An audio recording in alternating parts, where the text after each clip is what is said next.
Hi guys, welcome back to my YouTube channel. ఎవరైనా కొత్తగా నా ఛానల్ చూసేవాళ్ళు ఉంటే సబ్స్క్రైబ్ చేసి లైక్ చేయండి. ఈరోజు ఏం రెసిపీ చూపించాలనుకుంటున్నా అంటే మోతీచూరి లడ్డు. శనగపిండి లేకుండా మోతీచూరి లడ్డు ఎలా చేయాలో నేను చూపిస్తాను. ఫస్ట్ ఇట్లాంటి మందంగా ఉన్న ప్యాన్ ఒకటి పెట్టుకొని దాంట్లో కొంచెం గీ యాడ్ చేసుకొని ఒక గ్లాసు గోధుమ రవ్వ వేసుకొని ఫ్రై చేయాలన్నమాట. కొంచెం మంచి ఫ్రై అయిన తర్వాత అది తీసి పక్కన పెట్టుకొని అదే ప్యాన్లో 1కి 4 గ్లాసులు వాటర్ వేయాలి. ఆ వాటర్ మరిగిన తర్వాత మళ్ళీ ఆ గోధుమ రవ్వని యాడ్ చేయాలన్నమాట. ఈ గ్లాస్ తోటి 4 గ్లాస్ వాటర్ వేసాను నేను. బాగా సాఫ్ట్గా కుక్ అవుతుందన్నమాట అలా 4 గ్లాసెస్ వాటర్ వేసుకుంటే. ఇక నేను ఇక్కడ చూపించినట్టు గోధుమ రవ్వ యాడ్ చేసుకోవాలి. గోధుమ రవ్వ యాడ్ చేసిన తర్వాత అది బాగా దగ్గర పడాలన్నమాట. ఇప్పుడు మనం ఏదైతే 4 గ్లాసెస్ వాటర్ వేసాం కదా, ఆ వాటర్ మొత్తం ఉడికిపోవాలి. ఈ కన్సిస్టెన్సీలోకి రావాలి. వచ్చిన తర్వాత ఒక గ్లాసున్నర షుగర్ వేసుకోవాలి. గ్లాసున్నర కూడా కాదు, గ్లాసున్నరకి తక్కువ షుగర్ వేసుకోవాలి. పర్ఫెక్ట్ స్వీట్ ఉంటుందన్నమాట అది. ఇలా వేసుకొని తిప్పుకోవాలన్నమాట. తిప్పుతూనే ఉండాలి, లేదంటే అడుగంటుతుంది. కొంచెం మందపాటి ప్యానే పెట్టుకోవాలి, లేకపోతే అడుగంటిపోతుంది. ఇలా తిప్పుతూనే ఉండాలి నేను ఇక్కడ చూపించినట్టు. ఈ షుగర్ కూడా కరిగిన తర్వాత ఇలా వాటరీగా వస్తుంది.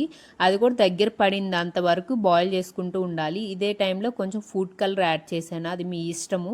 నాకైతే ఆరెంజ్ కలర్ కావాలని చెప్పి నేను ఆరెంజ్ కలర్ యాడ్ చేసేసాను అనమాట. ఫుడ్ కలర్ యాడ్ చేసి బాగా ఇలా తిప్పుతూ ఉండాలి, లేకపోతే అడుగంటుతుంది చెప్పింది. తర్వాత ఇలైచీ పౌడర్ కొంచెం వేసుకోవాలి. కొంచెం ఫైన్గా పౌడర్ చేసుకుని ఇలైచీ పౌడర్ వేసుకోవాలి. ఇదే టైంలో కొంచెం గీ కూడా యాడ్ చేసుకోవాలన్నమాట.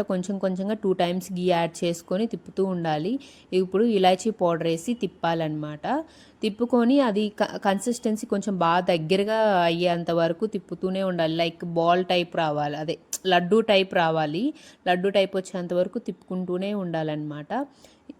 తిప్పుకొని ఇదే టైంలో కొంచెం జీడిపప్పు యాడ్ చేసుకుంటున్నాను నేను. పచ్చివే, ఇదేంది నేను నెయ్యిలో కానీ నూనెలో కానీ ఫ్రై చేయలేదు, పచ్చిదే యాడ్ చేసుకున్నాను. చిన్న చిన్న పీసెస్ కట్ చేసుకొని మీకు ఎలా నచ్చితే అలా యాడ్ చేసుకోండి. జీడిపప్పు, బాదం పప్పు కూడా యాడ్ చేసుకోవచ్చు.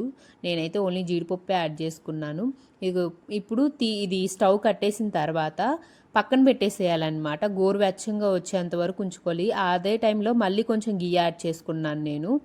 చాలా బాగుంటుంది. ఒకసారి చూడండి ఇక్కడ లడ్డు చుట్టే టైంలో ఎలా ఉందో.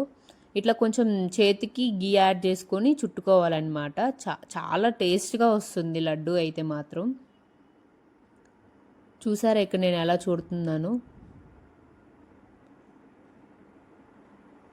ఇది నిల్వ అయితే ఒక 3-4 డేసే ఉంటుంది, అంతకుమించి ఎక్కువ ఉండదు. బట్ చాలా టేస్టీగా ఉంటుంది. నచ్చితే like, share and subscribe my